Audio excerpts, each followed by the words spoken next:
Hello, my name is Arnesh, and I'm going to go to 12th grade in Irvington High School, which is in Fremont, California. So the project I chose for Bootcamp Engineering Session 2 is the Make Your Own Computer Game with Unity. And this is my third and final milestone where I was able to get my game to work, which includes the enemies, basically the side-scroller aspect, and the audio clips, the power-ups, uh, the additional touches such as the X sign, as well as the finish line and the game over screen, congratulations screen, and main menu. So this milestone has a lot of aspects. So let me just briefly go over each of those. So to start off with the main menu, let me go to my scene. I created the main menu through another scene. So to demonstrate, let me just hit this play. So hit this play, and I'm on my main menu screen scene. So let me just hit play to demonstrate it. So here you can choose to quit, which means quit the application, or I can play the game. So let me quickly hit play. So this X sign means I cannot cross it. So here you see I cannot cross it. That's a way for the player to indicate to the player that I cannot cross that. So here are the enemies, and when I collide with any one of these, it triggers the game over screen. So let me intentionally die to this Pac-Man Ghost. So when I collide with one of these enemies, it prompts or it triggers the game over screen. And you have an option to retry the game or return to menu. So in this case, I can return to menu.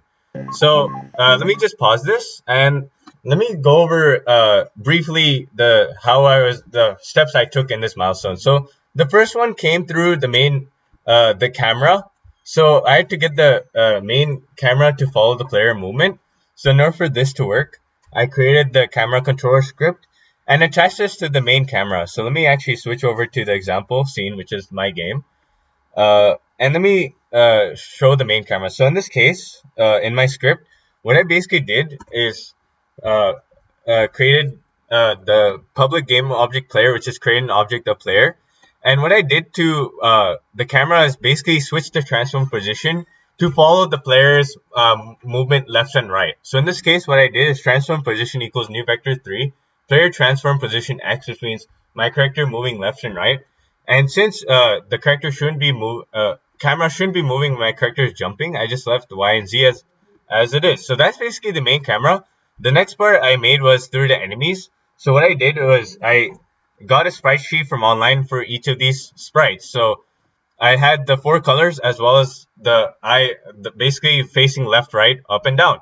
So the problem about this is that it took me a while to actually create the animations for each of these individual Pac-Man ghosts, because for each of these colors they act differently. So my red Pac-Man moves up and down, and my blue Pac-Man moves left and right. So for example, so that's where it took a little bit. Took me some time to actually get those animations to work.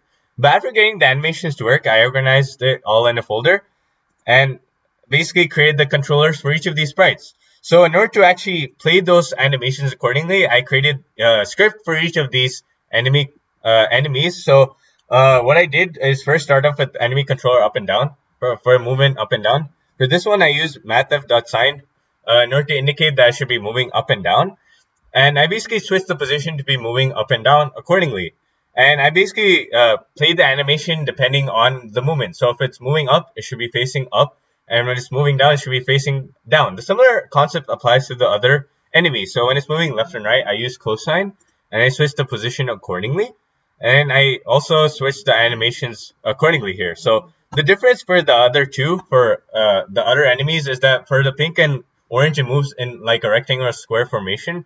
So the difference for this is that I created an array of the coordinate points. So here, as you can see, for each of these, I create points array. So this is the array of coordinates that my enemy should be going through. So basically, each of these elements in an array. And what it's supposed to be doing, it's looping through this whole coordinates in the void update function. So it's going to go through each coordinate in a loop.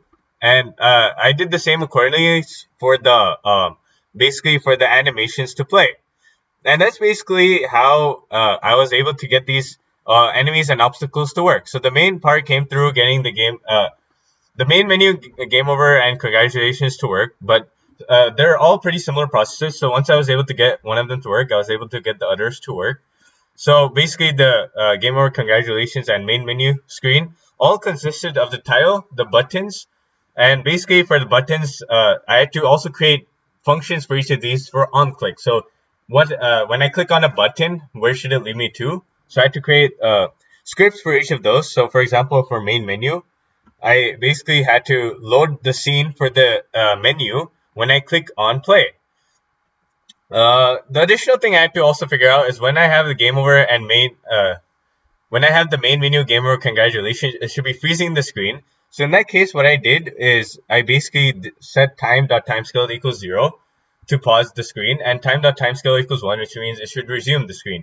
So that's basically closer to my last aspect of the milestone. The additional thing I decided to add was the audio clips. So in this case, I gathered different audio clips from online, and as you can see, as I played the game, I actually got Mario music. So the main problem I had to say that I came across this was that I couldn't actually reference each of these audio sources uh, in my script. So in order to fix that, I created an array of audio sources in my script so that I could actually uh, index into the array in my script and play each of those audio sources accordingly. So that's basically my milestone. There's a lot to cover in this milestone.